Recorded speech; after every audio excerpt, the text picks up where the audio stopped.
नमस्ते विद्यार्थी भाई बहनों।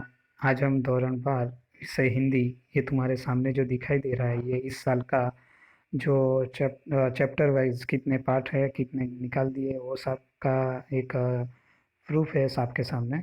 कल हमने जो व्याकरण लिखा था, व्याकरण का जो टॉपिक प्रयोजनात्मक हिंदी, बराबर, ये मैंने कल आपसे बात की थी कि जो बाकी का टॉपिक है वो हम आज देखेंगे। तो आज हम जो यहाँ जो सामने टिक किया हुआ है, प्रयोजनात्मक हिंदी सूचना प्रौद्योगिकी पान नंबर 20 થી 24 અને नीचे से प्रयोजनात्मक हिंदी डाक से संबंधित पत्र, ये दो हम कल सीख चुके हैं। आज हम प्रयोजनात्मक हिंदी शब्दावली विश्वकोश थिसॉरस, जो हिंदी की पाठ्य पुस्तक में 31 से 36 नंबर पेज पर ये शब्दावली कोश जो है उसके बारे में चर्चा की हुई है। तो ये जो प्रश्न है बोर्ड की परीक्षा में, देखो इस तरह ये प्रश्न आते हैं। 5 चैप्टर है, 5 में से 5 प्रश्न आते हैं। ये जो 6 प्रश्न है, 5 के अथवा में एक है ये प्रश्न। ये जो पेपर तुम्हारे सामने दिखा है वो मार्च 2019 का है। तो आज हम देखते हैं कि ज्ञान कोश के बारे में। आज हम पहले लेंगे 31 से 36 नंबर का। तो ये जो तुम्हारे सामने दिखाई देता है, ज्ञान कोश किसे कहते हैं, कि ज्ञान कोश एक नाम से विकसित हुई है।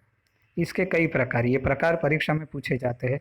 तो उसके प्रकार चरित कोश, कथा कोश, इतिहास कोश, ऐतिहासिक काल कोश, जीवन चरित कोश, पुराख्यान कोश तथा पौराणिख्यात पुरुष कोश आदि ज्ञान कोश के अनेक प्रकार है, बराबर। तो ये प्रश्न परीक्षा में पूछे जा चुके हैं। फिर शब्दकोश किसे कहते हैं? शब्दकोश एक ऐसी बड़ी सूची या ग्रंथ है जिसमें शब्दों की मानक वर्तनी वर्तनी यानी कि जोड़नी, उनकी व्युत्पत्ति, उच्चारण, अर्थ, व्याकरण, निर्देश, परिभाषा, प्रयोग और पदार्थ आदि का सन्निवेश यानी कि मिश्रण उसमें होता है। ये दो प्रश्न बोर्ड की परीक्षा के लिए इम्पोर्टेंट है। फिर दूसरा देखते हैं। हाँ, शब्द भंडार, ये भी इस साल परीक्षा में। तो शब्द भंडार में सबसे एमपी प्रश्न है देशज शब्द।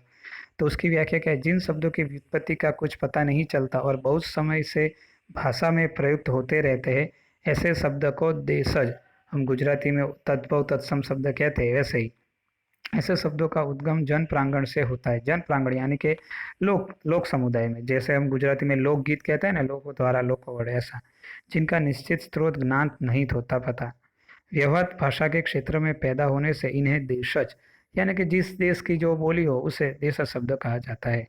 ये आईएमपी प्रश्न है। फिर दूसरा हम आईएमपी प्रश्न देखते हैं। हाँ, पर्यटन का क्या अर्थ है?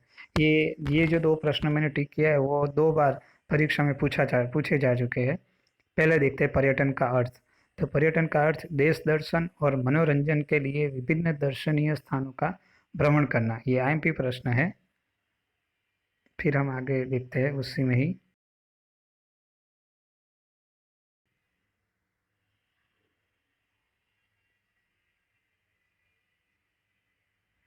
हाँ, फिर देखो, हमने देखा अभी कि पर्यटन का अर्थ देश दर्शन और मनोरंजन के लिए विभिन्न दर्शनीय स्थानों का भ्रमण करना, ये आईएमपी प्रश्न आप अपनी नोट में लिख लेना।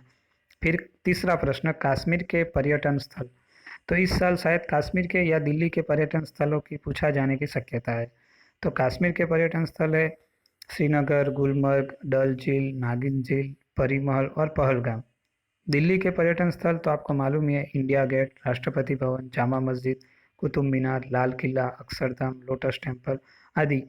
तो ये सारे प्रश्न आप अपनी नोट में लिख लेना। फिर हम देखते हैं, हाँ, ये जो प्रश्न है उपभोक्ता शिकायत निवारण, ये भी हमारे हिंदी के टॉपिक में है।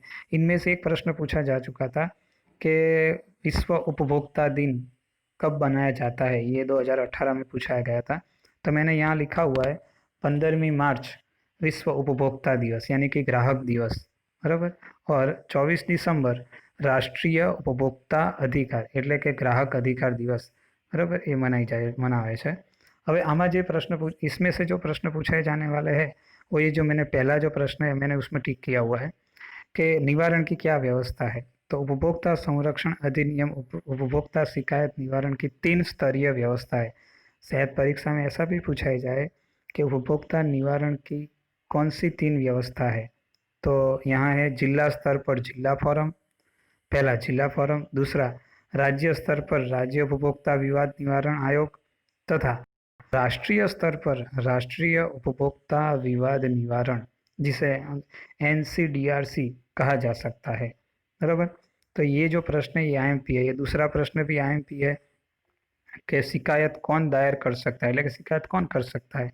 तो किसी वस्तु अथवा सेवा के संदर्भ में कोई भी ग्राहक अपनी शिकायत दायर कर सकता है। इसके अलावा कोई पंजीकृत स्वयंसेवी उपभोक्ता संगठन, केंद्र या राज्य सरकार एक या अधिक उपभोक्ता तथा किसी उपभोक्ता के मृत्यु हो जाने पर उसका वारिस या प्रतिनिधि शिकायत दायर कर सकता है। એટલે કે દખલદાર એ શિકાયત પોતાની ફરિયાદ કોઈ પ્રશ્ન થયો હોય તમને ગ્રાહક તરીકે તો તમે એની ફરિયાદ પણ કરી શકો છો। પછી આગળ બીજું જોઈએ, શબ્દ ભંડાર તો આવી ગયા બરાબર। પછી એક ઇમ્પોર્ટન્ટ प्रश्न, हाँ, संकर शब्द किसे कहते हैं? हिंदी में कुछ शब्द ऐसे हैं जो किसी भी वर्ग में नहीं आते। ये दो या दो से अधिक भाषा के शब्दों से निर्मित होते हैं। ऐसे शब्द संकर शब्द कहलाते हैं। जैसे रेलगाड़ी शब्द, इसमें रेल शब्द अंग्रेजी भाषा का है और गाड़ी जो है वो हिंदी भाषा का है।